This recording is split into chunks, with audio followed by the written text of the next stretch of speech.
ಮಕ್ಕಳೇ ಈಗ ಶುಭೋದಯಗಳು. ನನ್ನ ಹೆಸರು ಕುಮಾರಟಿ ಅಂತೇಳಿ ಶ್ರೀ ಎಲ್ ಸಿದ್ದಪ್ಪ ಸ್ಮಾರಕ ಪ್ರೌಢಶಾಲೆ ಮಕ್ಕಳು ಇಲ್ಲಿ ಕನ್ನಡ ಶಿಕ್ಷಕನಾಗಿ ಕಾರ್ಯವನ್ನು ನಿರ್ವಹಿಸ್ತಾ ಇದ್ದೀನಿ.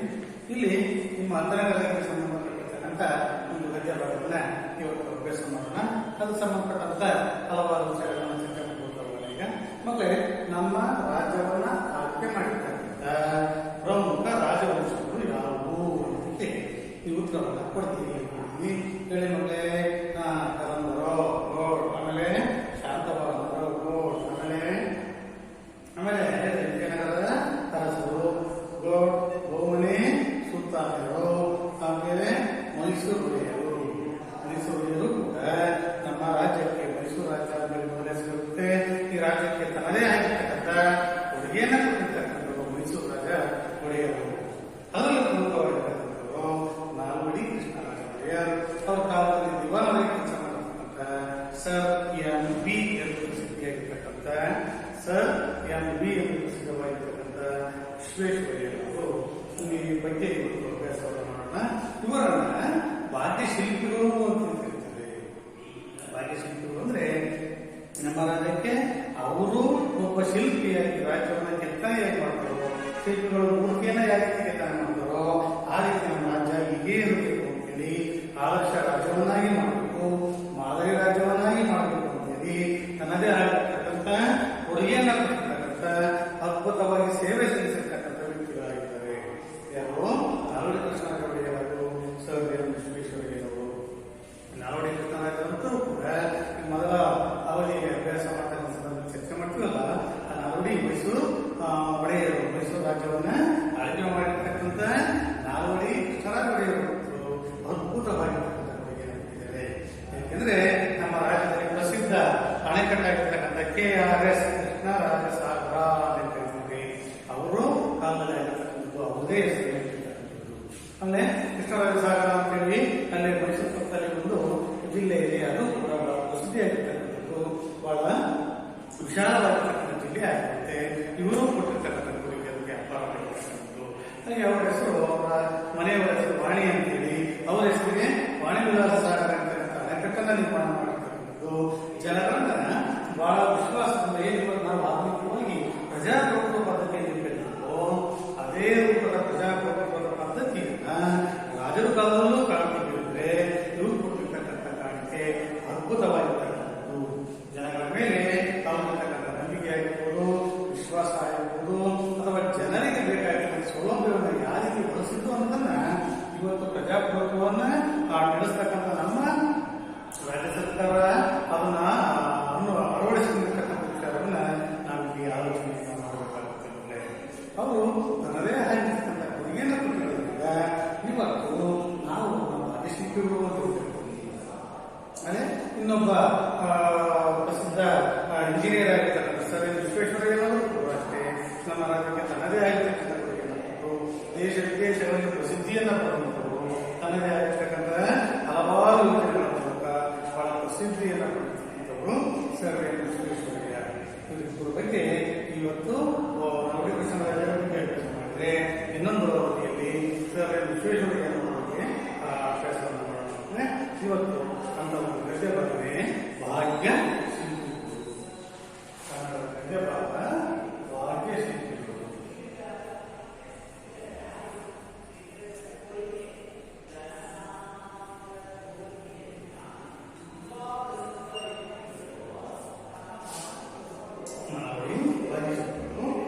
ನಾಲ್ವಡಿ ಕೃಷ್ಣರಾಜ ಒಡೆಯರ ಬಗ್ಗೆ ಇವತ್ತು ಅಭ್ಯಾಸ ಮಾಡುತ್ತೇವೆ. ಅದಕ್ಕಿಂತ ಮುಂಚೆ ಇದು ಪ್ರವೇಶ, ಗದ್ಯವಾದ ಪ್ರವೇಶಕ್ಕೆ ಹೋಗೋಣ. ಹುಟ್ಟಿದವರೆಲ್ಲರಿಗೂ ಸಾಧಕರಾಗುವುದಕ್ಕೆ ಅವಕಾಶವಿದ್ದರೂ ಎಲ್ಲರೂ ಸಾಧಕರಾಗುವುದಿಲ್ಲ. ನಮ್ಮೆಲ್ಲರೂ ಕೂಡ ಸಾಧಕರು ಅಂತ ಯಾರು? ಯಾರು ಸಾಧನೆಯನ್ನು ಮಾಡಿದ್ರು ಅವರ ಸಾಧಕರು ಅಂತ ಹೇಳ್ತೀವಿ. ಯಾರು ಸಾಧನೆಯನ್ನು ಮಾಡಿದ್ರು ಅವ್ರನ್ನ ಸಾಧಕರು ಅಂತ ಹೇಳ್ತೀವಿ. ಹಾಗೆ ನಮ್ಮೆಲ್ಲರಿಗೂ ಅವಕಾಶ ಇದ್ರು ಕೂಡ ನಾವು ಆ ಪಟ್ಟಿಯಲ್ಲಿ ನಿಲ್ಲೋದಕ್ಕೆ ಆಗಿಲ್ಲ. ಆದರೆ ವಿಶೇಷ ಸಾಧನೆಯನ್ನು ಮಾಡಿದ್ರಿಂದ ಕೆಲವೊಂದು ವ್ಯಕ್ತಿಗಳು ಸಾಧಕರ ಪಟ್ಟಿಯಲ್ಲಿದ್ದಾರೆ. ಅದರಲ್ಲಿ ಮುಖ್ಯವಾಗಿರ್ತಕ್ಕಂಥವರು ನಾಲ್ವಡಿ ಕೃಷ್ಣರಾಜ ಒಡೆಯರ್ ಹಾಗೂ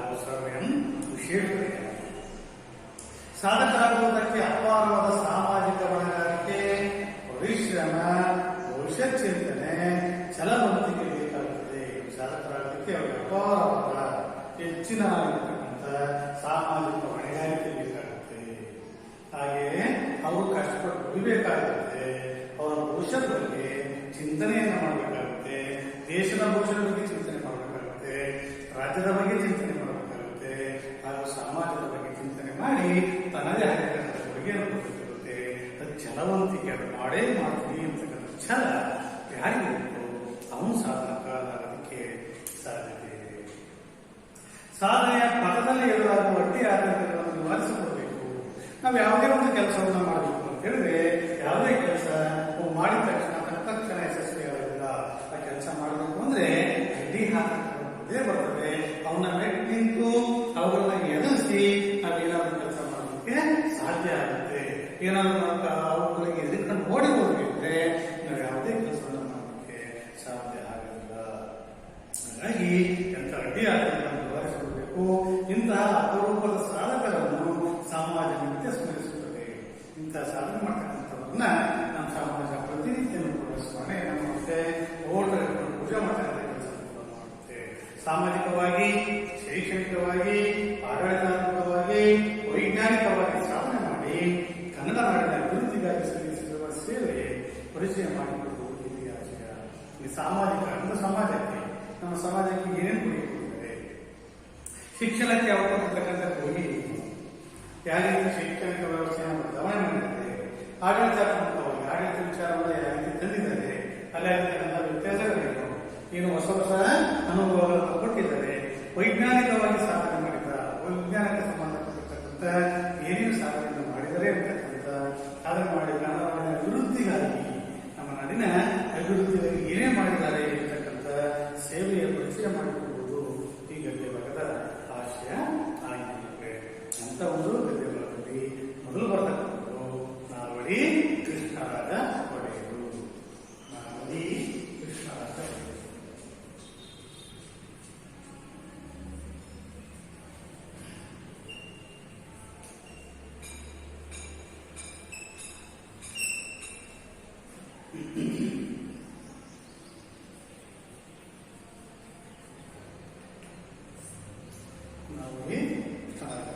ಇದು ಪಠ್ಯಪುಸ್ತಕ ಸಮಿತಿ ನಿರ್ಧಾರ ಮಾಡಿ ಅಥವಾ ಸಮಿತಿ ಈ ನಿಮ್ಮ ವಿದ್ಯಾರ್ಥಿಗಳನ್ನ ಇಲ್ಲಿಗೆ ಪಠ್ಯಗಳು ಕರ್ನಾಟಕ ಪಠ್ಯಪುಸ್ತಕ ಸಮಿತಿ ಮಾಡಿದ್ದಾರೆ.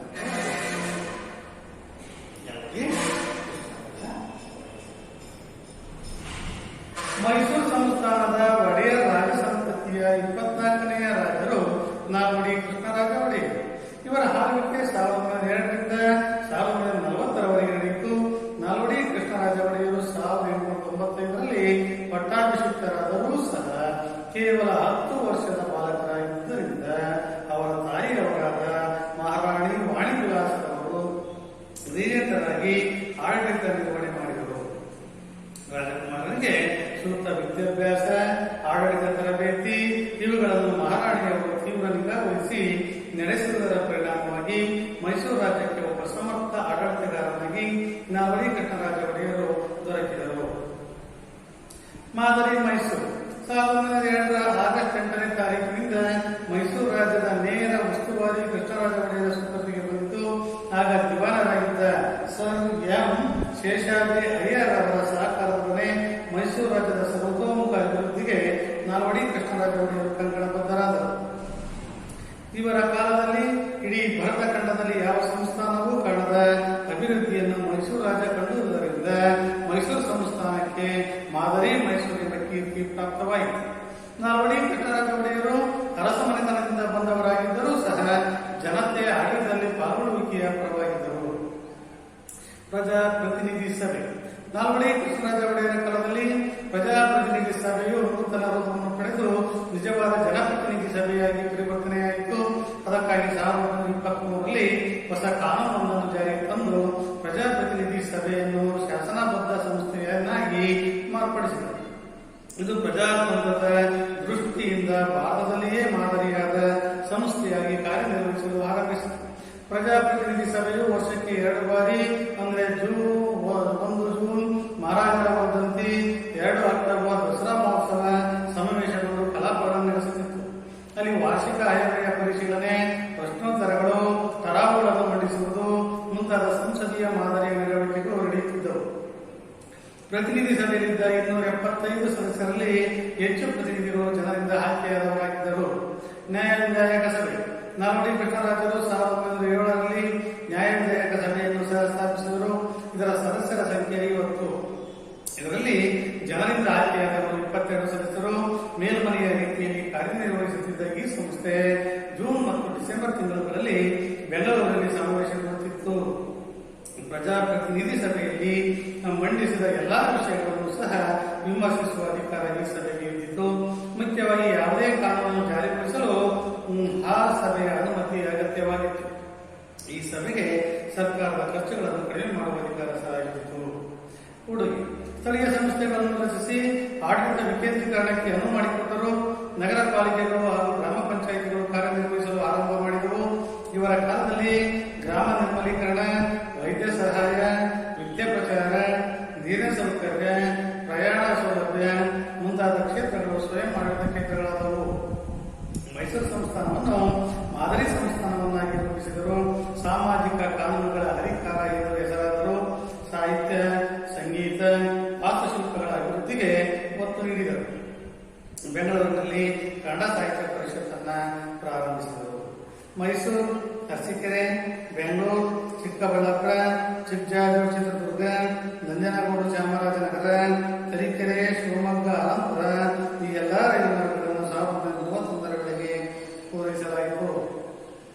1900ರಲ್ಲಿಯೇ ಶಿವನಸಮುದ್ರದ ಬಳಿ ಕಾವೇರಿ ನದಿಯಿಂದ ಜಲವಿದ್ಯುತ್ ಉತ್ಪಾದನಾ ಕೇಂದ್ರ ಪ್ರಾರಂಭವಾಯಿತು. ಇದು ಭಾರತದ ಮಾತ್ರವಲ್ಲ, ಏಷ್ಯಾ ಖಂಡದಲ್ಲಿ ಮೊದಲ ಜಲವಿದ್ಯುತ್ ಯೋಜನೆ. 1907ರಲ್ಲಿ ವಾಣಿವಿಲಾಸ ಸಾಗರ ಅಂದರೆ ಮಾಗಡಿ ಕಡಿಮೆ ಕಟ್ಟಲ್ಪಟ್ಟಿತು. 1911ರಲ್ಲಿ ಕೃಷ್ಣರಾಜ ಸಾಗರ ಇವರ ಮುಂಗಾಣಿಕೆಯ ಕೊಡುಗೆ. ಪ್ರಾಥಮಿಕ ಮತ್ತು ಮಾಧ್ಯಮಿಕ ವಿದ್ಯಾಭ್ಯಾಸವನ್ನು ಉಚಿತ ಮತ್ತು ಕಡ್ಡಾಯವಾಗಿ ಪ್ರಾರಂಭಿಸಲಾಯಿತು.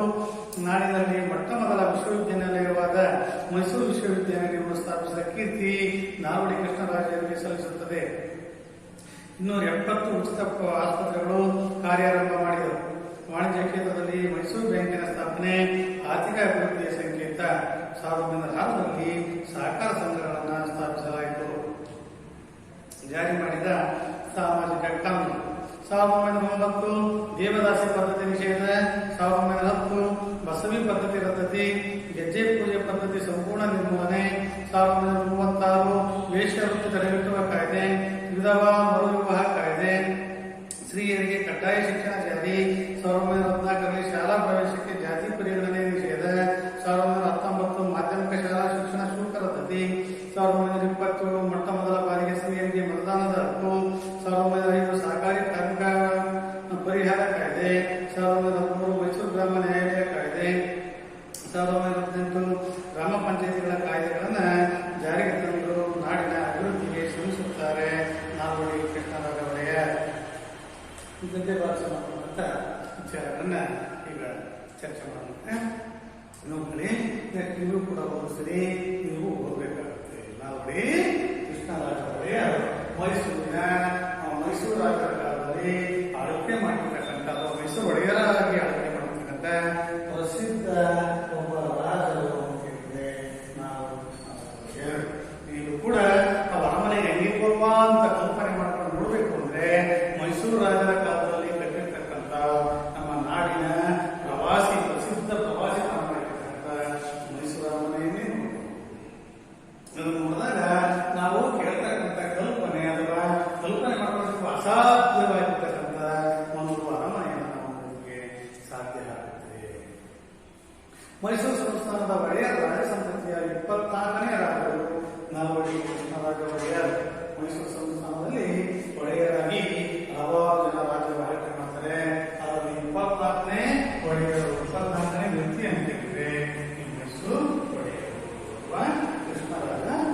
ನಾಲ್ವಡಿ 4ನೇ ಕೃಷ್ಣರಾಜ ಒಡೆಯರು.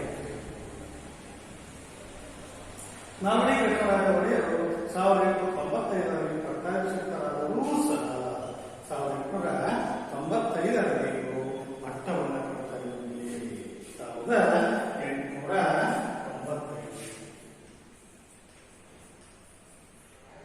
1895ರಲ್ಲಿ ಪಟ್ಟಾಭಿಷಿಕ್ತರಾಗ್ತಾರೆ. ಪಟ್ಟವನ್ನು ಕಟ್ಟಲಾಗುತ್ತೆ. ಕೇವಲ 10 ವರ್ಷದ ಬಾಲಕರಾಗಿದ್ದರಿಂದ ಅವ್ರು ಎಷ್ಟು ವರ್ಷ ಆಗಿತ್ತು ಅವರ ಕೇವಲ 15 ವರ್ಷ ಆಗಿತ್ತು. ಹಾಗಾಗಿ ಅವರನ್ನ ಅಂದ್ರೆ ಅವರಲ್ಲೇ ತೀರ್ಪುಗಳಿಂದ ಅನಿವಾರ್ಯವಾಗಿ ಅವರನ್ನ ಮೈಸೂರು ರಾಜ್ಯದ ಪಟ್ಟಕ್ಕೆ 10ನೇ ವಯಸ್ಸಿಗೆ ಕೂರಿಸ್ತಾರೆ. 10ನೇ ವರ್ಷದ ಹುಡುಗ ಆಗಿರೋದ್ರಿಂದ ಅವರ ತಾಯಿಯಾಗಿರ್ತಕ್ಕಂಥ ಮಹಾರಾಣಿ ವಾಣಿ ವಿಲಾಸ ಅವರು ರಿಜೆಂಟರ್ ಆಗಿ ಆಡಳಿತ ನಿರ್ವಹಣೆ ಮಾಡಿದರು. 10 ವರ್ಷದ ಹುಡುಗಿ ಗೊತ್ತು. 10 ವರ್ಷ ಅಂದ್ರೆ 6, 4, 10 ಅಂದ್ರೆ 4ನೇ ಕ್ಲಾಸ್ ಅನ್ನತಕ್ಕಂಥ ಹುಡುಗ ಒಂದು ದೊಡ್ಡ ರಾಜ್ಯವನ್ನ ಆಳ್ವಿಕೆ ಮಾಡಿ ಸಾಧ್ಯ. ನಮಗೇನು ಗೊತ್ತಿಲ್ಲ, ಆಟ ಆಡ್ತಕ್ಕಂಥ ವಯಸ್ಸು, ಚಿಕ್ಕ ಮಗ. ಹಾಗಾಗಿ ಅವರ ಹೆಸರಲ್ಲಿ ಅವರ ಪ್ರತಿನಿಧಿಯಾಗಿ ಅವರ ತಾಯಿಯಾಗಿರ್ತಕ್ಕಂಥ ವಾಣಿ ವಿಲಾಸ ಪ್ರತಿನಿಧಿಯಾಗಿ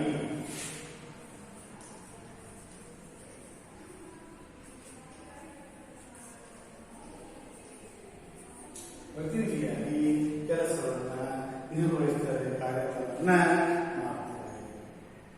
ರಾಜಕುಮಾರನ ಸೂಕ್ತ ವಿದ್ಯಾಭ್ಯಾಸವನ್ನು ಕೊಡಿಸಿದರು. ಮಗ ರಾಜ ಆದ ಅಂತ ಹೇಳಿ ಅವನಿಗೆ ಗಮನವನ್ನು ಕೂಡ ಬಿಡಲಿಲ್ಲ, ಅಥವಾ ತನ್ನದೇ ಆಗಿರ್ತಕ್ಕಂಥ ಕಾರ್ಯದಲ್ಲಿ ಮಗ್ನ ಆಗಿರಲಿಲ್ಲ.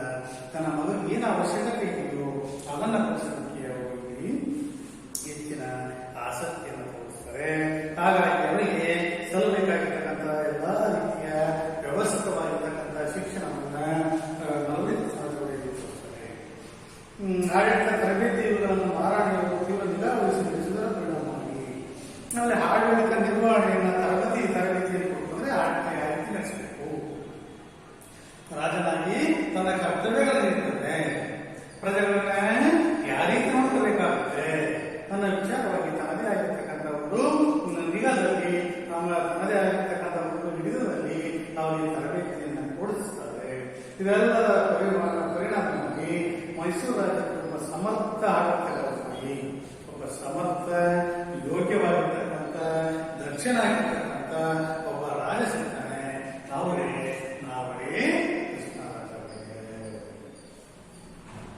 ಸಮರ್ಥ ಆಡಳಿತಗಾರರಾಗಿ ಸಿಗ್ತಾರೆ. ಇಷ್ಟದ ಪ್ರಕಾರ ಏನಪ್ಪಾ ಅಂತ ಹೇಳಿದ್ರೆ ಇವರು ಮೈಸೂರು ರಾಜ್ಯದ 24ನೇ ರಾಜರಾಗಿರ್ತಾರೆ. ಇವರು ಇನ್ನು 10ನೇ ವರ್ಷ ಇರ್ತಕ್ಕಂಥ ಸಂದರ್ಭದಲ್ಲಿ 1895ರಲ್ಲಿ ಪಟ್ಟವನ್ನು ಕಟ್ತಾರೆ. ನಾವು ಇನ್ನು 10ನೇ ವರ್ಷದ ಹುಡುಗ ಆಗಿರೋದ್ರಿಂದ ಅವ್ರ ತಾಯಿಯಾಗಿರ್ತಕ್ಕಂಥ ವಾಣಿ ವಿಲಾಸರು ಒಬ್ಬ ಪ್ರತಿನಿಧಿಯಾಗಿ ಅವರ ಆಡಳಿತವನ್ನು ಮಾಡೋದ್ರ ಜೊತೆಗೆ ತನ್ನ ಮಗನಿಗೆ ಅವಶ್ಯಕವಾಗಿ ಬೇಕಾಗಿರ್ತಕ್ಕಂಥ ಶಿಕ್ಷಣ ಹಾಗೂ ಆಡಳಿತ ತರಬೇತಿಯನ್ನ ಅವರ ನಿಗಾದಲ್ಲಿ ವಹಿಸುತ್ತಾರೆ.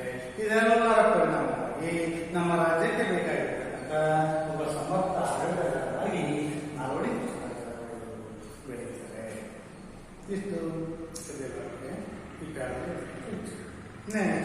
ಮಾದರಿ ಮೈಸೂರು. ಇದು ಮಾದರಿ ಮೈಸೂರು ರಾಜ್ಯವನ್ನಾಗಿ ನಾಲ್ವಡಿ ಕೃಷ್ಣರಾಜ ಒಡೆಯರು ಏನ್ ಮಾಡಿದ್ರು ಅನ್ನೋದು ಈ ಮಾದರಿ ಮೈಸೂರು.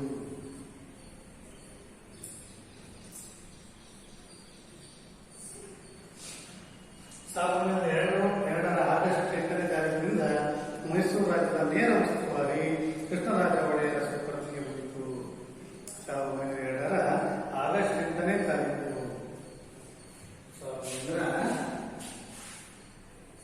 1902ರಂದು ನೇರವಾಗಿ ಕೃಷ್ಣರಾಜ ಒಡೆಯರ ಆಡಳಿತಕ್ಕೆ ಸುಪರ್ದಿಗೆ ಬರುತ್ತೆ. ಆಗ ದಿವಾನರಾಗಿದ್ದ ಸರ್ಕೆ ಶೇಷಾದ್ರಿ ಅಯ್ಯರವರು ಸಹಕಾರದೊಡನೆ ಮೈಸೂರು ರಾಜ್ಯದ ಸರ್ವತೋಮುಖ ಅಭಿವೃದ್ಧಿಗೆ ನಾಲ್ವಡಿ ಕೃಷ್ಣ ಒಡೆಯರು ಕಂಕಣಬದ್ಧರಾದರು. ಆ ಸಮಯದಲ್ಲಿ ಮೈಸೂರಿನ ದಿವಾನ್ ಮಂತ್ರಿಯಾಗಿದ್ದು ಯಾರು? ಕೆ ಶೇಷಾದ್ರಿ ಅಯ್ಯರಂತಕ್ಕಂಥವರು. ಶೇಷಾದ್ರಿ ಅಯ್ಯರಂತಕ್ಕಂಥವರು ಮೈಸೂರು ರಾಜ್ಯದ ದಿವಾನರಾಗಿದ್ದರು. ಅವರ ಸಹಕಾರದೊಡನೆ ಮೈಸೂರು ರಾಜ್ಯದ ಸರ್ವತೋಮುಖ ಅಭಿವೃದ್ಧಿಗೆ, ಸರ್ವತೋಮುಖ ಅಂದ್ರೆ ಎಲ್ಲಾ ರೀತಿಯ ಅಭಿವೃದ್ಧಿಯನ್ನು ಮಾಡೇ ಮಾಡ್ತೀವಿ ಅಂತಕ್ಕಂಥ ರೂಪದಲ್ಲಿ ನಾಲ್ವಡಿ ಕೃಷ್ಣರು ಕಂಕಣಬದ್ಧರಾದರು. ಅಂದ್ರೆ ಛಲ ಪಡ್ಕೊಂಡು ನಿಂತರು. ನಾನು ನಮ್ಮ ರಾಜ್ಯವನ್ನು, ಮೈಸೂರು ರಾಜ್ಯವನ್ನ ಮಾದರಿ ರಾಜ್ಯವನ್ನಾಗಿ ಮಾಡಲೇಬೇಕು. ಎಲ್ಲ ರೀತಿಯಲ್ಲಿ ಅಭಿವೃದ್ಧಿಯನ್ನ ಮಾಡಬೇಕು ಅಂತೇಳಿ ಅವರು ಒಂದು ನಿರ್ಧಾರವನ್ನು ಮಾಡಿಕೊಡ್ತಾರೆ, ಒಂದು ತೀರ್ಮಾನ ಮಾಡಿಕೊಡ್ತಾರೆ. ನಾಲ್ವಡಿ ಕೃಷ್ಣರಾಜ ಒಡೆಯರ್ ಇವರ ಕಾಲದಲ್ಲಿ ಇಡೀ ಭರತಖಂಡದಲ್ಲಿ ಯಾವ ಸಂಸ್ಥಾನವೂ ಕಾಣದ ಅಭಿವೃದ್ಧಿಯನ್ನ ಮೈಸೂರು ರಾಜ್ಯವು ಕಂಡುವುದರಿಂದ ಈ ಕಾಲದಲ್ಲಿ ಇಡೀ ಭಾರತ ದೇಶದಲ್ಲಿ ಅಥವಾ ಭರತಖಂಡದಲ್ಲಿ ಯಾರೂ ಕೂಡ ಮಾಡದೇ ಇರತಕ್ಕಂಥ ಕೆಲಸ ಕಾರ್ಯಗಳನ್ನ, ಅಭಿವೃದ್ಧಿ ಕೆಲಸಗಳನ್ನ ಆಡಳಿತಾತ್ಮಕವಾಗಿ ಆಗಿರ್ಬೋದು, ಶೈಕ್ಷಣಿಕವಾಗಿ ಆಗಿರ್ಬೋದು, ಔದ್ಯೋಗಿಕವಾಗಿ ಆಗಿರ್ಬೋದು ಅಥವಾ ಆಡಳಿತಾತ್ಮಕವಾಗಿ ಆಗಿರ್ಬೋದು, ಇವರು ಮಾಡತಕ್ಕಂಥ ಅಭಿವೃದ್ಧಿಯ ದಿಂದಾಗಿ ಕಂಡುವುದರಿಂದ ಈ ರಾಜ್ಯವನ್ನ, ಮೈಸೂರು ರಾಜ್ಯವನ್ನ ಮಾದರಿ ಮೈಸೂರು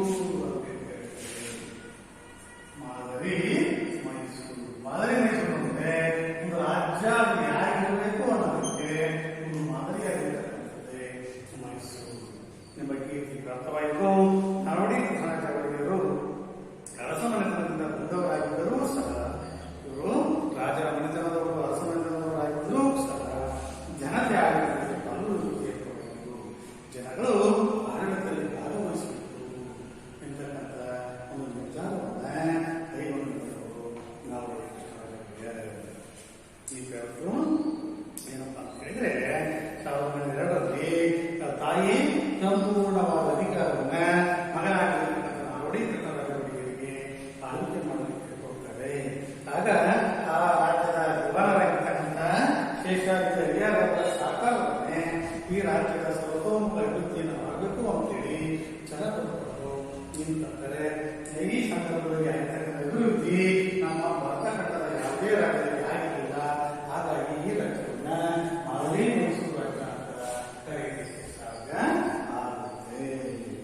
ಹಾಗಾಗಿ ಇವರು ಅಷ್ಟೇ ಅಲ್ಲ, ರಾಜರ ವಂಶದಲ್ಲಿ ಹುಟ್ಟಿ ಬೆಳೆದಿರ್ತಕ್ಕಂಥ ನಾಲ್ವಡಿ ಕೃಷ್ಣರಾಜ ಒಡೆಯರು ಬರೀ ನಾವೇ ರಾಜ್ಯವನ್ನು ಮಾಡಬಾರ್ದು, ಅದರ ಜೊತೆಗೆ ಪ್ರಜೆಗಳು ಪ್ರತಿನಿಧಿಯಾಗಿ ಭಾಗವಹಿಸಬೇಕು ಅಂತ ಆಸಕ್ತಿ ಹೊಂದಿದ್ದರಿಂದ ಇವರು ಜನಪರವಾಗಿದ್ದರು.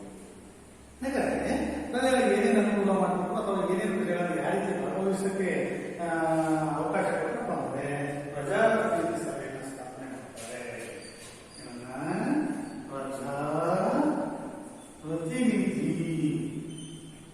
ಪ್ರಜಾಪ್ರತಿನಿಧಿ ಸಭೆ ಅಂದ್ರೆ ಪ್ರಜೆಗಳು ಆಡಳಿತಾತ್ಮಕ ವಿಚಾರದಲ್ಲಿ ಭಾಗವಹಿಸಲಿಕ್ಕೆ ಅವಕಾಶವನ್ನು ಕಲ್ಪಿಸಿಕೊಡ್ತಾರೆ ನಾಲ್ವಡಿ ಕೃಷ್ಣರಾಜ ಒಡೆಯರ್. ನಾಲ್ವಡಿ ಕೃಷ್ಣರಾಜ ಒಡೆಯರ ಕಾಲದಲ್ಲಿ ಪ್ರಜಾಪ್ರತಿನಿಧಿ ಸಭೆಯು ನೂತನ ರೂಪವನ್ನು ಪಡೆಯಿತು. ಒಂದು ನೂತನದ ಹೊಸ ರೂಪವನ್ನು ಕೊಡುತ್ತೆ. ನಿಜವಾದ ಜನಪ್ರತಿನಿಧಿ ಸಭೆಯಾಗಿ ಪರಿವರ್ತನೆಯಾಯಿತು. ಇದುವರೆಗೆ ನಾಮಕಾವಸ್ಥೆಗೆ ಇರ್ತಕ್ಕಂಥ ಪ್ರಜಾಪ್ರತಿನಿಧಿ ಸಭೆ ನಿಜವಾಗೂ ಕೂಡ ಪ್ರಜಾಪ್ರತಿನಿಧಿ ಸಭೆಯಾಗಿ ಬದಲಾವಣೆ ಆಯಿತು. ಅದಕ್ಕಾಗಿ 1923ರಲ್ಲಿ ಹೊಸ ಕಾನೂನನ್ನು ಜಾರಿಗೆ ತಂದರು. 1923ರಲ್ಲಿ ಹೊಸ ಕಾನೂನು 1923ರಲ್ಲಿ ಅದೇನಪ್ಪ ಅಂತ ಹೇಳಿದ್ರೆ ಪ್ರಜಾಪ್ರತಿನಿಧಿ ಸಭೆಯನ್ನು ಶಾಸನಬದ್ಧ ಸಂಸ್ಥೆಯನ್ನಾಗಿ ಮಾರ್ಪಡಿಸಿದರು. ಕಾನೂನಿನ ಪ್ರಕಾರ ಒಂದು ಸಭೆಯನ್ನು ನಿರ್ಮಾಣ ಮಾಡ್ತಾರೆ. ಇದು ಪ್ರಜಾತಂತ್ರದ ದೃಷ್ಟಿಯಿಂದ ಭಾರತದಲ್ಲಿಯೇ ಮಾದರಿಯಾದ ಸಂಸ್ಥೆಯಾಗಿ ಕಾರ್ಯನಿರ್ವಹಿಸಲು ಪ್ರಾರಂಭಿಸಲಾಯಿತು. ಪ್ರಜಾತಂತ್ರ ಪ್ರಜೆಗಳು ಆಡಳಿತದಲ್ಲಿ ಭಾಗವಹಿಸತಕ್ಕಂಥ ರೂಪದಲ್ಲಿ ಇದು ಸಭೆ ಒಂದು ವಿಶೇಷವಾಗಿರ್ತಕ್ಕಂಥ ಸಭೆಯಾಗಿ ಆರಂಭ ಆಯಿತು. ಪ್ರಜಾಪ್ರತಿನಿಧಿ ಸಭೆಯ ವರ್ಷಕ್ಕೆ 2 ಬಾರಿ ಸಮಾವೇಶಗೊಳ್ತಾ ಇತ್ತು. ಒಂದು ವರ್ಷಕ್ಕೆ 2 ಬಾರಿ ಇದು ಸಮಾವೇಶವನ್ನ ಕೊಡ್ತಾ ಇತ್ತು. ಜೂನ್ ಮಹಾರಾಜರ ವರ್ಧಂತಿ ಸಂದರ್ಭದಲ್ಲಿ, ಇನ್ನೊಂದು ಅಕ್ಟೋಬರ್ ದಸರಾ ಮಹೋತ್ಸವ ಸಂದರ್ಭದಲ್ಲಿ ವರ್ಷದ 2 ಬಾರಿ ಸಭೆ ಸೇರಿ ನಿರ್ಣಯವನ್ನ ಕೈಗೊಳ್ತಾ ಇತ್ತು. ಒಂದು ಜನವರಿ, ಜೂನ್, ಇನ್ನೊಂದು ಅಕ್ಟೋಬರ್ ತಿಂಗಳಲ್ಲಿ ಸಮಾವೇಶಗೊಂಡಿತು. ಅಲ್ಲಿ ವಾರ್ಷಿಕ ಆಯವ್ಯಯ ಪರಿಶೀಲನೆ. ವಾರ್ಷಿಕ ಆಯವ್ಯಯ ಅಂದ್ರೆ ಒಂದು ವರ್ಷಕ್ಕೆ ನಮ್ಮ ರಾಜ್ಯಕ್ಕೆ ಬರ್ತಕ್ಕಂಥ ಆದಾಯ ಎಷ್ಟು, ಅದರಲ್ಲಿ ನಾವು ಈ ರಾಜ್ಯದ ಅಭಿವೃದ್ಧಿಗೋಸ್ಕರ ಎಷ್ಟನ್ನ ಖರ್ಚು ಮಾಡಬೇಕು, ಅದರಲ್ಲಿ ಆಡಳಿತಕ್ಕೆ ಎಷ್ಟು ಖರ್ಚು ಮಾಡಬೇಕು, ಶಿಕ್ಷಣಕ್ಕೆ ಎಷ್ಟು ಖರ್ಚು ಮಾಡಬೇಕು, ಆರೋಗ್ಯಕ್ಕೆ ಎಷ್ಟು ಖರ್ಚು ಮಾಡಬೇಕು, ಇದೆಲ್ಲ ರೀತಿಯ ಆಯವ್ಯಯವನ್ನ ಅವತ್ತಿ ಕಾಲದಲ್ಲಿ ಮಂಡನೆ ಮಾಡಬೇಕು.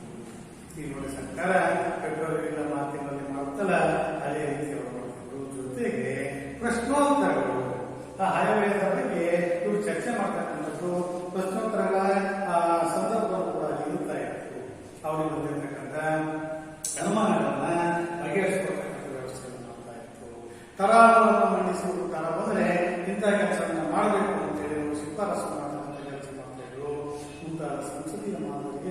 ನರವಳಿಕೆಗಳು.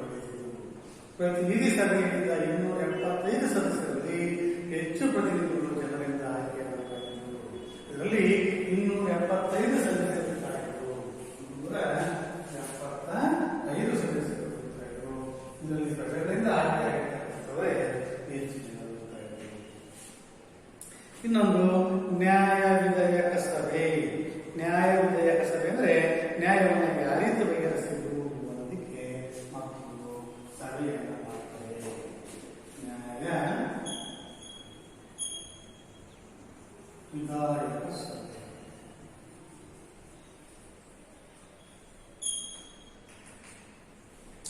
ನ್ಯಾಯ ವಿಧೇಯಕ ಸಭೆ ನಾಲ್ವಡಿ ಕೃಷ್ಣರಾಜರು 1907ರಲ್ಲಿ ನ್ಯಾಯ ವಿಧೇಯಕ ಸಭೆಯನ್ನ ಸ್ಥಾಪನೆ ಮಾಡ್ತಾರೆ. 1907ರಲ್ಲಿ ಈ ಸಭೆಯನ್ನ ನಾಲ್ವಡಿ ಕೃಷ್ಣರಾಜರು ಸ್ಥಾಪನೆಯನ್ನು ಮಾಡ್ತಾರೆ. ಇದರ ಸದಸ್ಯರ ಸಂಖ್ಯೆ 50 ಜನ ಇರುತ್ತದೆ. ಒಟ್ಟು ಸದಸ್ಯರ ಸಂಖ್ಯೆ 50. ಇದರಲ್ಲಿ ಜನರಿಂದ ಆಯ್ಕೆಯಾದರು 22 ಸದಸ್ಯರು. ಇದರಲ್ಲಿ 22 ಸದಸ್ಯರು ಜನಗಳೇ ಮಾಡ್ತಾರೆ. ಮೇಲ್ಮನೆಯ ರೀತಿಯಲ್ಲಿ ನಿರ್ವಹಿಸುತ್ತಿದ್ದ ಈ ಸಂಸ್ಥೆ ಜೂನ್ ಮತ್ತು ಡಿಸೆಂಬರ್ ತಿಂಗಳಲ್ಲಿ ಬೆಂಗಳೂರಿನಲ್ಲಿ ಸಮಾವೇಶಗೊಂಡಿತ್ತು. ಬೆಂಗಳೂರಿನಲ್ಲಿ ಸಮಾವೇಶಗೊಂಡು ವರ್ಷದಲ್ಲಿ 2 ಬಾರಿ ಸಭೆಯನ್ನ ಸೇರ್ತಾ ಇತ್ತು, ಜೂನ್ ಮತ್ತೆ ಡಿಸೆಂಬರ್ ತಿಂಗಳಲ್ಲಿ. ಇದು ಮೇಲ್ಮನೆಯ ರೀತಿ. ಮೇಲ್ಮನೆ ಅಂದ್ರೆ ಹಿರಿಯರ ಅನುಭವಸ್ಥರಿರ್ತಕ್ಕಂಥ ಒಂದು ಮನೆನೇ ಮೇಲ್ಮನೆ. ಕೆಳಮನೆ ಮೇಲ್ಮನೆ ಅಂತೇಳಿ ಇತಿಹಾಸ ಶಾಸ್ತ್ರದಲ್ಲಿ ಬರುತ್ತಾ ಹಾಗೆ. ವಿಧಾನಸಭೆ ವಿಧಾನ ಪರಿಷತ್ ಇರುತ್ತದೆ, ಲೋಕಸಭೆ ರಾಜ್ಯಸಭೆ ಇರುತ್ತದೆ. ರಾಜರ ಕಾಲದಲ್ಲಿ ಮೇಲ್ಮನೆ ಅಥವಾ ನ್ಯಾಯ ವಿಧೇಯಕ ಸಭೆಯನ್ನ ನಾಲ್ವಡಿ ಕೃಷ್ಣರಾಜರು ಸ್ಥಾಪನೆಯನ್ನ ಮಾಡಿದ್ದಾರೆ. ಇದು ಬೆಂಗಳೂರಿನಲ್ಲಿ ಸಮಾವೇಶಗೊಳ್ತಾ ಇತ್ತು. ಹಿರಿಯರ ಅನುಭವಸ್ಥರಾಗಿರೋದ್ರಿಂದ ಯಾವ ಕೆಲಸವನ್ನ ಮಾಡಬೇಕು, ಯಾವುದನ್ನು ಮಾಡಬಾರದು ಇರತಕ್ಕಂಥ ಎಲ್ಲ ವಿಚಾರಗಳು ಇಲ್ಲಿ ಮಂಡನೆ ಆಗಬೇಕು. ಸರಿ ಇರ್ತಕ್ಕಂಥವರಿಗೆ ಇವರು ಅನುಮೋದನೆ ಕೊಡ್ತಾ ಇದ್ರು ಅಥವಾ ಅದರಲ್ಲಿ ಬದಲಾವಣೆ ಮಾಡೋದಕ್ಕೆ ಅವಕಾಶ ಇದೆ, ಬದಲಾವಣೆಗಳನ್ನು ಮಾಡ್ತಕ್ಕಂಥ ಕೆಲಸವನ್ನ ಇವರು ಮಾಡ್ತಾ ಇದ್ದಾರೆ.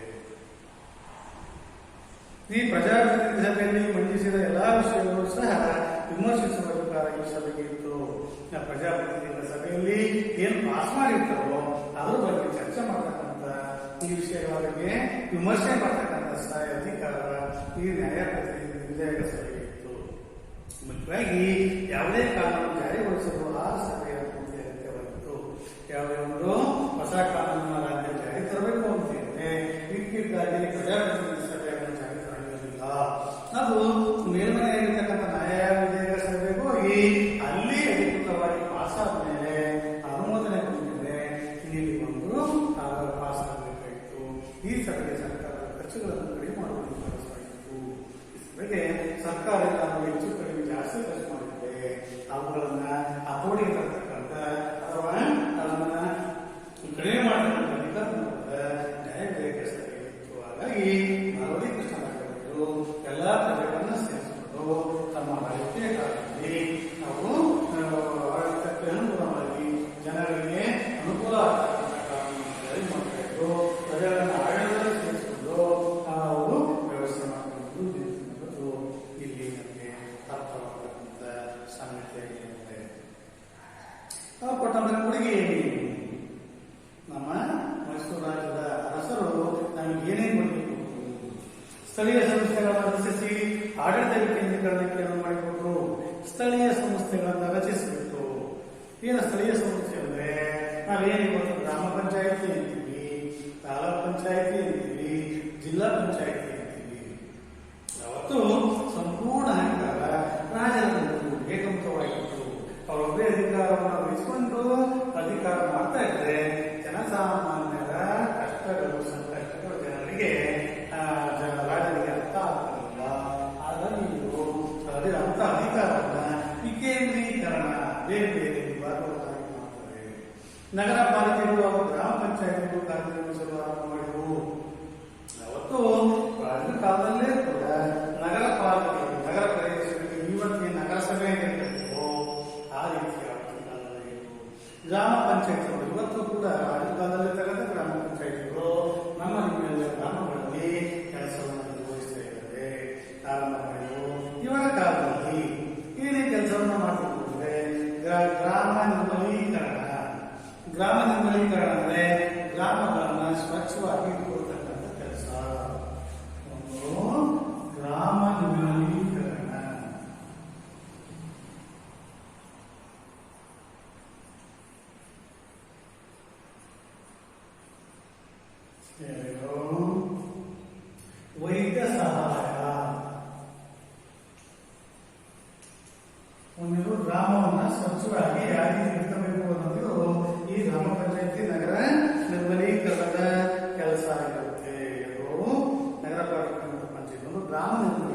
ಅನುದಾನವನ್ನು ಸ್ವಚ್ಛವಾಗಿರಬೇಕು. ವೈದ್ಯ ಸಹಾಯ ಜನಸಾಮಾನ್ಯರಿಗೆ ಬಂದಿರತಕ್ಕಂಥ ಕಾಯಿಲೆ ಕಷಾಯಗಳನ್ನು ನೋಡೋದಕ್ಕೆ ವೈದ್ಯರುಗಳನ್ನು ನೇಮಕ ಮಾಡಬೇಕು. ಔಷಧಿಯನ್ನ ತರ್ತಕ್ಕಂಥ ಕೆಲಸವನ್ನು ಮಾಡಲಾಗುವುದು. ಆಮೇಲೆ ವಿದ್ಯೆ ಪ್ರಸಾರ, ಮಕ್ಕಳಿಗೆ ವಿದ್ಯೆ ಪ್ರಸಾರವನ್ನು ಮಾಡತಕ್ಕಂಥ ಕೆಲಸವೂ ಕೂಡ ಈ ಒಂದು ಕೆಲಸ ನಗರ ಪಾಲಿಕೆ ಮತ್ತೆ ಗ್ರಾಮ ಪಂಚಾಯಿತಿ ಕೆಲಸ. ನೀರಿನ ಸೌಕರ್ಯ, 4ನೇ ಅಂಶ ನೀರಿನ ಸೌಲಭ್ಯವನ್ನು ನೋಡಿಕೊಳ್ಳೋದು. ನೀರಿನ ಸೌಲಭ್ಯ. 5ನೇದು ಪ್ರಯಾಣ ಸೌಲಭ್ಯ, ಪ್ರಯಾಣಿಕರಿಗೆ ಬೇಕಾಗಿರ್ತಕ್ಕಂಥ ಸೌಲಭ್ಯವನ್ನು ನೋಡೋದು.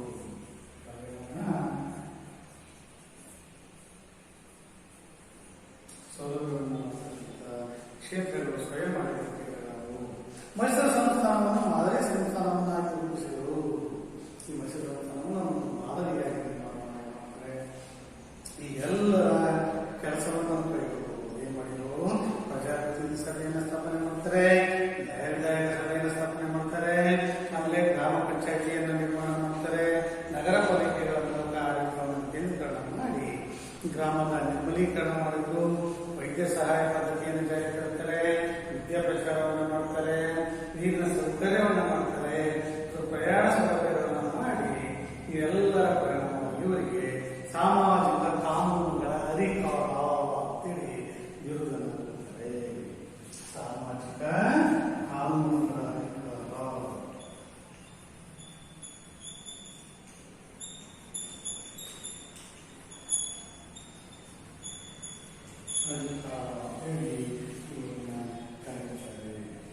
ಸಾಹಿತ್ಯ, ಸಂಗೀತ, ವಾಸ್ತುಶಿಲ್ಪಗಳ ಅಭಿವೃದ್ಧಿಗೆ ಒತ್ತು ನೀಡಿದರು. ಸಾಹಿತ್ಯಕ್ಕೆ ಹೆಚ್ಚಿನ ಒತ್ತನ್ನು ಕೊಟ್ಟರು, ಸಂಗೀತಕ್ಕೆ ಕೊಟ್ಟರು, ವಾಸ್ತುಶಿಲ್ಪಗಳಿಗೆ ಹೆಚ್ಚಿನ ಒತ್ತನ್ನು ಕೊಟ್ಟರು. ಜನಸಾಮಾನ್ಯರಿಗೆ ಒಳ್ಳೆಯ ಪ್ರಸಿದ್ಧಿ ರಾಜರಾಗ್ತಾರೆ. ಬೆಂಗಳೂರಿನಲ್ಲಿ ಕನ್ನಡ ಸಾಹಿತ್ಯ ಪರಿಷತ್ತನ್ನು ಆರಂಭಿಸಿದರು. ಕನ್ನಡ ಭಾಷೆಯ ಬಗ್ಗೆ ಅಪಾರವಾದ ಅಭಿಮಾನ ಹೊಂದಿರತಕ್ಕಂಥ ಇವರು ಕನ್ನಡ ಸಾಹಿತ್ಯ ಪರಿಷತ್ತನ್ನು ಸ್ಥಾಪನೆ ಮಾಡ್ತಾರೆ. ಇವರು ನರಡಿ ಕೃಷ್ಣಾಚಾರ್ಯ ಕನ್ನಡ ಸಾಹಿತ್ಯ ಪರಿಷತ್.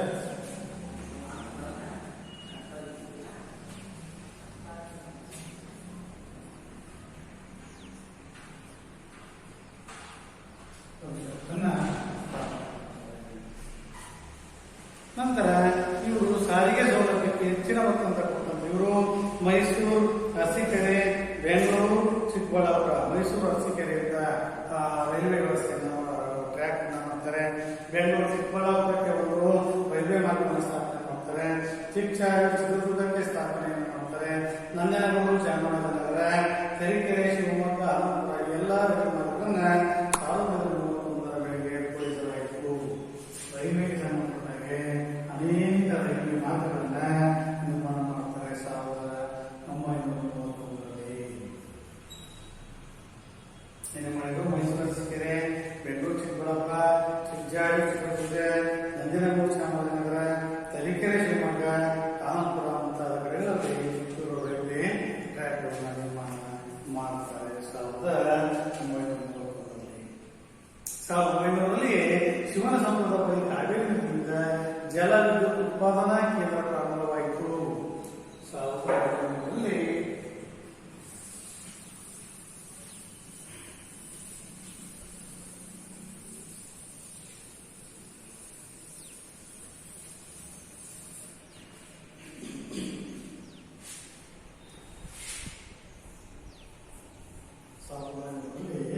ಶಿವನ ಸಮುದ್ರದಲ್ಲಿ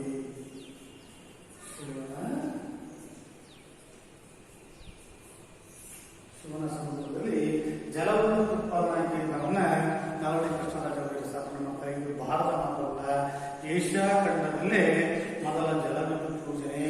ನಮ್ಮ ದೇಶದಲ್ಲಿ ಮಾತ್ರ ಅಲ್ಲ, ಇಡೀ ಏಷ್ಯಾ ಖಂಡದಲ್ಲಿ ಮೊದಲು ಆರಂಭವಾಗಿರ್ತಕ್ಕಂಥ ಜಲ ವಿದ್ಯುತ್ ಯೋಜನೆ ಸ್ಥಾಪನೆ ಮಾಡಿದ್ದಾರೆ ನಾಲ್ವಡಿ ಕೃಷ್ಣರಾಜರು. ಇದರಲ್ಲಿ 1900ರಲ್ಲಿ ಶಿವನ ಸಮುದ್ರ ಬರತಕ್ಕಂಥ ಕಾವೇರಿ ನದಿಗೆ ಒಂದು ಜಲವಿದ್ಯುತ್ ಉತ್ಪಾದನೆಯನ್ನ ಸ್ಥಾಪನೆ ಮಾಡ್ತಾರೆ ಶಿವನ ಸಮುದ್ರದಲ್ಲಿ. ನಂತರ ಪ್ರಾಥಮಿಕ ಮತ್ತು ಮಾಧ್ಯಮಿಕ ವಿದ್ಯಾಭ್ಯಾಸವನ್ನು ಉಚಿತ ಕಡ್ಡಾಯವಾಗಿ ಇನ್ನೂ ಕೂಡ ಇವತ್ತಿನ ಸರ್ಕಾರ ಇದನ್ನ ಉಚಿತವಾಗಿ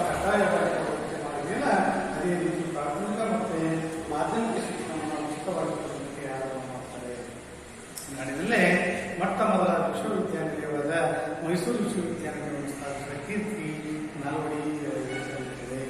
ಪ್ರಥಮವಾಗಿ ನಮ್ಮ ರಾಜ್ಯದಲ್ಲಿ ಒಂದು ವಿಶ್ವವಿದ್ಯಾಲಯ ಸ್ಥಾಪನೆ ಮಾಡ್ತಾರೆ. ಏನು ಡಿಗ್ರಿ ಕಾಲೇಜುಗಳು ಅಂತ ಹೇಳ್ತೀವಿ ಅಥವಾ PG ಕಾಲೇಜುಗಳೆಲ್ಲ ಬರ್ತಲ್ಲ, ಇವರ ತಂಡದಲ್ಲಿರ್ತಕ್ಕಂಥವರು, ಇದರ ಕೆಳಗೆ ಕೆಲಸವನ್ನು ನಿರ್ವಹಣೆ ಮಾಡ್ತಕ್ಕಂಥವರು ಅಂತ ಒಂದು ಯೂನಿವರ್ಸಿಟಿಯನ್ನು ಸ್ಥಾಪನೆ ಮಾಡ್ತಾರೆ. ಇಲ್ಲಿ 270 ಉಚಿತ ಆಸ್ಪತ್ರೆಗಳ ಕಾರ್ಯವನ್ನು ಮಾಡಿರುವ ಜೊತೆಗೆ 270 ಉಚಿತವಾಗಿರ್ತಕ್ಕಂಥ ಆಸ್ಪತ್ರೆಗಳನ್ನ ಸ್ಥಾಪನೆ ಮಾಡ್ತಾರೆ. ವಾಣಿಜ್ಯ ಕ್ಷೇತ್ರದಲ್ಲಿ ಹೆಚ್ಚಿನ ವ್ಯವಹಾರದ ದೃಷ್ಟಿಯಿಂದ ಇವರು ಮೈಸೂರು ಬ್ಯಾಂಕಿನ ಸ್ಥಾಪನೆ ಆರ್ಥಿಕ ಅಭಿವೃದ್ಧಿ ಸಂಕೇತ.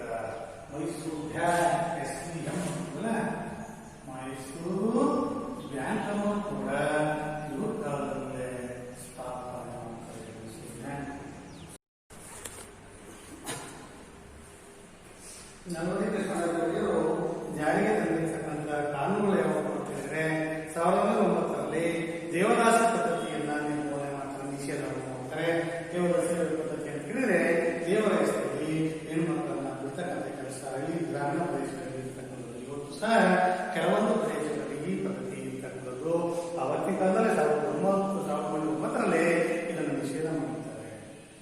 1910ರಲ್ಲಿ ಬಸವಿ ಪದ್ಧತಿ ಪದ್ಧತಿಯನ್ನು ಮಾಡ್ತಾರೆ. 1910ರಲ್ಲಿ ಬಸವಿ ಪದ್ಧತಿ ಅಂತ ಇತ್ತು, ಅದನ್ನು ಕೂಡ ಮಾಡ್ತಾರೆ. ಗೆಜ್ಜೆ ಪೂಜೆ ಪದ್ಧತಿ ಸಂಪೂರ್ಣ ನಿರ್ಮೂಲನೆ. ಗೆಜ್ಜೆ ಪೂಜೆ ಪದ್ಧತಿ ಅಂದ್ರೆ ಇದು ಕೂಡ ವೇಷವಾಟಿಕೆಗೆ ಸಂಬಂಧಪಟ್ಟಿರ್ತಕ್ಕಂಥ ಪದ್ಧತಿ. ಇದನ್ನು ಕೂಡ 1910ರಲ್ಲಿ ನಿಷೇಧವನ್ನು ನಿರ್ಮೂಲನೆ ಮಾಡ್ತಾರೆ. 1936ರಲ್ಲಿ ವೇಶ್ಯಾವೃತ್ತಿ ತಡೆಗಟ್ಟಬೇಕಾಗಿದೆ. ವೇಶ್ಯೆಯರು ನಮ್ಮ ದೇಹವನ್ನು ಮಾಡ್ತಾರಲ್ಲ, ಅದನ್ನು ಕೂಡ ಸಂಪೂರ್ಣವಾಗಿ ತಡೆಗಟ್ಟತಕ್ಕಂಥ ವ್ಯವಸ್ಥೆಯನ್ನ ಮಾಡ್ತಾರೆ. ಇವೆಲ್ಲ ಸಮಾಜದ ಹಿತದೃಷ್ಟಿಯಿಂದ, ಸಮಾಜದ ಜನ ಹಿತ ದೃಷ್ಟಿಯಿಂದ ಮಾಡ್ತಾರೆ. ವಿಧವಾ ಮರುವಿವಾಹ ಕಾಯ್ದೆಯನ್ನು ತೆಗೆದುಕೊಳ್ತಾರೆ. ವಿಧವೆ ಅಂತ ಹೇಳಿದ್ರೆ ಯಾರು ಗಂಡನ ಕಳ್ಕೊಂಡಿರ್ತಾರೋ ಅವ್ರಿಗೆ ವಿಧವೆಯರು ಅಂತ ಹೇಳ್ತಿರ್ತಾರೆ. ಅವರಿಗೆ ನಮ್ಮ ಸಮಾಜದಲ್ಲಿ ಮದುವೆ ಹಾಕ್ತಕ್ಕಂಥ ವ್ಯವಸ್ಥೆ ಇರೋದಿಲ್ಲ. ಆದರೆ ಪುರುಷ ತನ್ನ ಹೆಂಡತಿ ಕಳ್ಕೊಂಡ್ರೆ ಮತ್ತೊಂದು ಮದುವೆ ಆಗಲಿಕ್ಕೆ ಅವಕಾಶ ಇರುತ್ತೆ, ಆದರೆ ಗಂಡನಿಗೆ ಅಂತ ಅವಕಾಶ ಇರಲ್ಲ. ಹಾಗಾಗಿ ಈ ಹೆಣ್ಮಕ್ಳು ಕೂಡ ಯಾರು ಆಗಬಾರದು ಅಂತೇಳಿ ಮದುವೆ ಆಗೋದಕ್ಕೆ ಯಾವ ಅವಕಾಶ ಕೊಡ್ತಾರೆ. ಅದೇ ಕಾನೂನು ವಿಧವಾ ಮರುವಿವಾಹ ಕಾಯ್ದೆ. ಸ್ತ್ರೀಯರಿಗೆ ಕಡ್ಡಾಯ ಶಿಕ್ಷಣ ಜಾರಿ. ಅತ್ಯಂತ ಮುಂಚಿತವಾಗಿ ಸ್ತ್ರೀಯರಿಗೆ ಶಾಲೆಯಲ್ಲಿ ಹೋಗಿ ಕಲಿತಕ್ಕಂಥ ವ್ಯವಸ್ಥೆಗಳಿಂದ ಅದನ್ನು ನಿಷೇಧ ಮಾಡಿ ಎಲ್ಲ ಸ್ತ್ರೀಯರು ಕಡ್ಡಾಯವಾಗಿ ಅಭ್ಯಾಸವನ್ನು ಮಾಡಬೇಕು ಅಂತ ಕಾನೂನು ಜಾರಿ ತಂದರು. 1914ರಲ್ಲಿ ಶಾಲಾ ಪ್ರವೇಶಕ್ಕೆ ಜಾತಿ ಪರಿಗಣನೆ ನಿಷೇಧ. ಶಾಲೆ ಪ್ರವೇಶ ಮಾಡಬೇಕು, ಶಾಲೆ ಸೇರಬೇಕು ಅಂತ ಹೇಳಿದ್ರೆ ಇಂತಿಂತ ಜಾತಿಯಲ್ಲಿ ಮಾತ್ರ ಅವಕಾಶ ಇತ್ತು, ಅದನ್ನು ಕೂಡ ರದ್ದತಿ ಮಾಡ್ತಾರೆ. 1919ರಲ್ಲಿ ಮಾಧ್ಯಮಿಕ ಶಾಲಾ ಶುಲ್ಕ ಶಿಕ್ಷಣ ಶುಲ್ಕ ರದ್ದತಿ.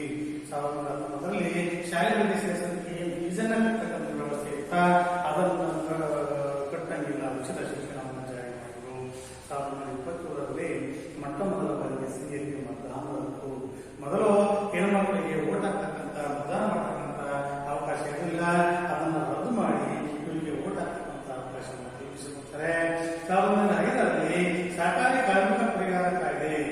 ಸಹಕಾರ ಸಂಘದಲ್ಲಿ ಕಾರ್ಮಿಕರಾಗಿ ಕೆಲಸ ಮಾಡತಕ್ಕಂಥವರಿಗೆ ಪರಿಹಾರ ವ್ಯವಸ್ಥೆ, ಕಷ್ಟದ ಕಾಲದಲ್ಲಿ ಸಹಕಾರ ಆಗೋದಕ್ಕೆ ಅಥವಾ ಅವರಿಗೆ ಏನಾದ್ರು ತೊಂದರೆ ಆದರೆ ಆ ತೊಂದರೆಯಲ್ಲಿ ಸಹಾಯ ಮಾಡೋದಕ್ಕೆ ಒಂದು ಕಾನೂನನ್ನು ಜಾರಿ ತರ್ತಾರೆ. 1903ರಲ್ಲಿ ಮೈಸೂರು ಗ್ರಾಮ ನ್ಯಾಯಾಲಯ ಕಾಯ್ದೆ. ಮೈಸೂರಲ್ಲಿ ಗ್ರಾಮ ನ್ಯಾಯಾಲಯ ಕಾಯ್ದೆಯನ್ನು ಜಾರಿಗೆ ತರ್ತಾರೆ. 1917ರಲ್ಲಿ ಗ್ರಾಮ ಪಂಚಾಯತಿಗಳ ಕಾಯ್ದೆಗಳನ್ನು ಜಾರಿಗೆ ತಂದು ಗ್ರಾಮ ಪಂಚಾಯತಿಗೆ ತನ್ನದೇ ಆಗಿರತಕ್ಕಂಥ ಕಾನೂನುಗಳನ್ನು ಜಾರಿಗೆ ತಂದು ಆ ಆಡಳಿತಕ್ಕೆ ಕಾನೂನು ಗೌರವವಾಗಿ ಕೆಲಸ ಮಾಡ್ತಾ ವ್ಯವಸ್ಥೆ ಮಾಡ್ತಾರೆ.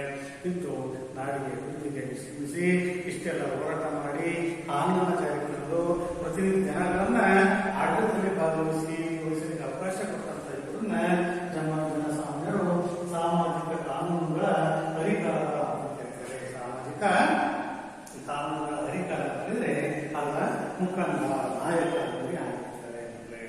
ಇಷ್ಟು ಇವತ್ತಿನ ಗದ್ಯಭಾಗಕ್ಕೆ ಸಂಬಂಧಪಟ್ಟಿರ್ತಕ್ಕಂಥ ವಿಷಯ. ನೋಡಿ, ಕೃಷ್ಣರಾಜರು ನಮ್ಮ ರಾಜ್ಯಕ್ಕೆ ಕೊಡುಗೆಗಳೇನೋ ನಮಗೆ ಸಹಜವಾಗಿ ಇರ್ತಕ್ಕಂಥ ನಾವೆಲ್ಲರೂ ಕೂಡ ಇವರಿಂದ ಮಾದರಿಯಾಗಿ ನಾವು ಒಳ್ಳೆ ಕೆಲಸವನ್ನು ಮಾಡಬೇಕು ಅನ್ನೋದನ್ನ ಈಗ ಅರ್ಥ ಮಾಡಬೇಕಾಗುತ್ತೆ.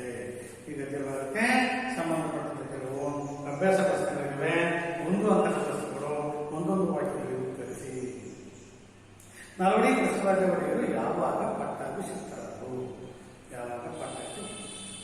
ಪ್ರಶ್ನೆ 2, ನಾಲ್ವಡಿ ಕೃಷ್ಣರಾಜ ಒಡೆಯರು ಯಾವುದಕ್ಕಾಗಿ ಕಂಕಣ ಬದ್ಧರಾದರು? ಯಾವುದಕ್ಕೆ ಕಂಕಣ ಬದ್ಧರಾದರು? ಏಷ್ಯಾ ಖಂಡದಲ್ಲಿಯೇ ಮೊದಲ ಪ್ರಾರಂಭಿಸಿದ ಜಲ ವಿದ್ಯುತ್ ಯೋಜನೆ ಯಾವುದು? ನೀವು ಪ್ರಶ್ನೆಗಳು ಓದ್ಕೊಂಡು ನಾವೇ ಉತ್ತರ ಮಾಡ್ಕೊಂಡು ಬಂದಿರೋದ್ರೆ ಯಾವ್ಯಾರು ಅರ್ಥ ಮಾಡ್ಕೊಂಡಿದ್ದೀರಿ?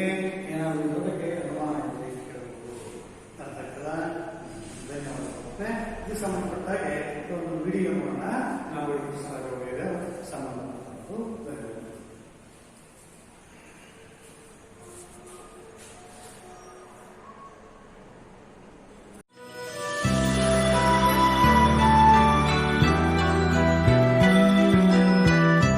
ಮಂಡ್ಯದಲ್ಲಿ ಕೃಷ್ಣರಾಜ ಸಾಗರ, ಚಿತ್ರದುರ್ಗದಲ್ಲಿ ವಾಣಿ ವಿಲಾಸ ಅಣೆಕಟ್ಟೆ, ಶಿವನ ಸಮುದ್ರದಲ್ಲಿ ಜಲವಿದ್ಯುತ್ ಉತ್ಪಾದನಾ ಕೇಂದ್ರ, ಬೆಂಗಳೂರಿನಲ್ಲಿ ಕನ್ನಡ ಸಾಹಿತ್ಯ ಪರಿಷತ್ತು, ಮೈಸೂರಿನಲ್ಲಿ ವಿಶ್ವವಿದ್ಯಾಲಯ. ಒಂದ ಎರಡ ಈ ಎಲ್ಲ ಯೋಜನೆಗಳನ್ನ ರೂಪಿಸಿ ಪೂರ್ಣಗೊಳಿಸಿದ ಕೀರ್ತಿ ಆ ಓರ್ವ ಮಹಾರಾಜರಿಗೆ ಸಲ್ಲುತ್ತೆ. ಅವರೇ ಮೈಸೂರು ರಾಜ್ಯದ ಭಾಗ್ಯ ವಿಧಾತ ನಾಲ್ವಡಿ ಕೃಷ್ಣರಾಜ ಒಡೆಯರ್.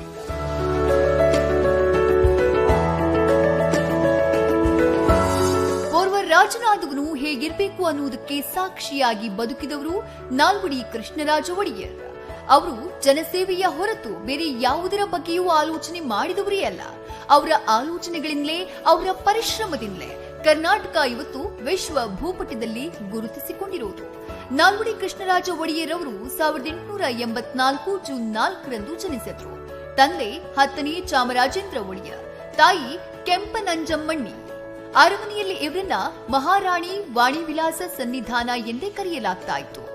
1895ರ ಫೆಬ್ರವರಿ 1ರಂದು ನಾಲ್ವಡಿಯವರು ಯದುವಂಶದ 24ನೇ ರಾಜರಾಗಿ ಪಟ್ಟಾಭಿಷಿಕ್ತರಾದಾಗ ಅವರಿಗಿನ್ನೂ ಅಪ್ರಾಪ್ತ ವಯಸ್ಸು. ಹೀಗಾಗಿ ರಾಜಮಾತೆ ಕೆಂಪನಂಜಮ್ಮಣ್ಣಿಯವರೇ ರಾಜ ಪ್ರತಿನಿಧಿಯಾಗಿ ಕಾರ್ಯನಿರ್ವಹಿಸುತ್ತಾರೆ. ನಾಲ್ವಡಿ ಕೃಷ್ಣರಾಜ ಒಡೆಯರ್ 16ನೇ ವಯಸ್ಸಿನಲ್ಲಿ ಕಾಥೇವಾಡದ ಪ್ರತಾಪ ಕುಮಾರಿ ದೇವಿ ಅವರನ್ನ ವಿವಾಹವಾಗ್ತಾರೆ. 1902 ಆಗಸ್ಟ್ 8ರಂದು 18ನೇ ವಯಸ್ಸಿಗೆ ಮೈಸೂರು ಮಹಾರಾಜರಾಗಿ ಅಧಿಕಾರ ವಹಿಸಿಕೊಳ್ತಾರೆ. ಒಟ್ಟು 38 ವರ್ಷಗಳ ಕಾಲ ದಕ್ಷ ಆಡಳಿತ ನಡೆಸಿದ ನಾಲ್ವಡಿಯವರ ಕಾಲದಲ್ಲಿ ಕರ್ನಾಟಕದಲ್ಲಿ ಸುವರ್ಣ ಯುಗವೇ ನೆಲೆ ನಿಂತು ಬಿಟ್ಟಿತ್ತು.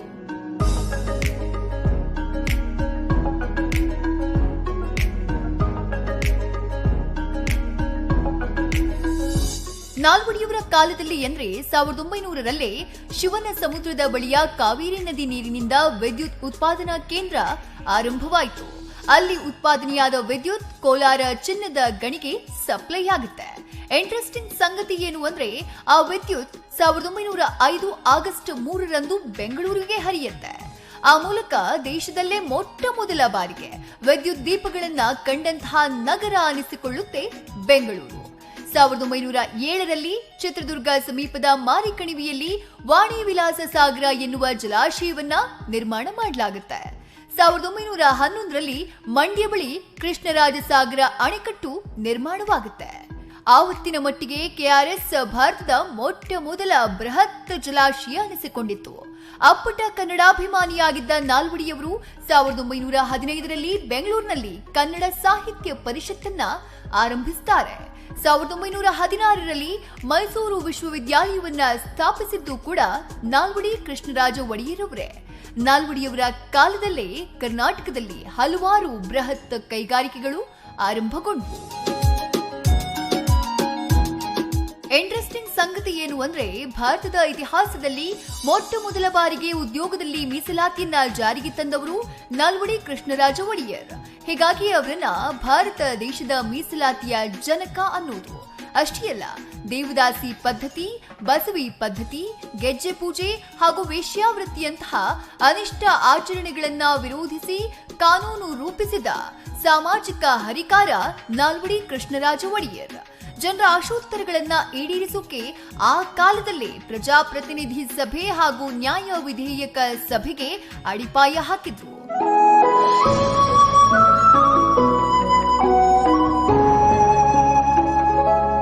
ನಾಲ್ವಡಿಯವರ ಆಲೋಚನೆಗಳೇ ಕ್ರಾಂತಿಕಾರಿಯಾಗಿದ್ವು.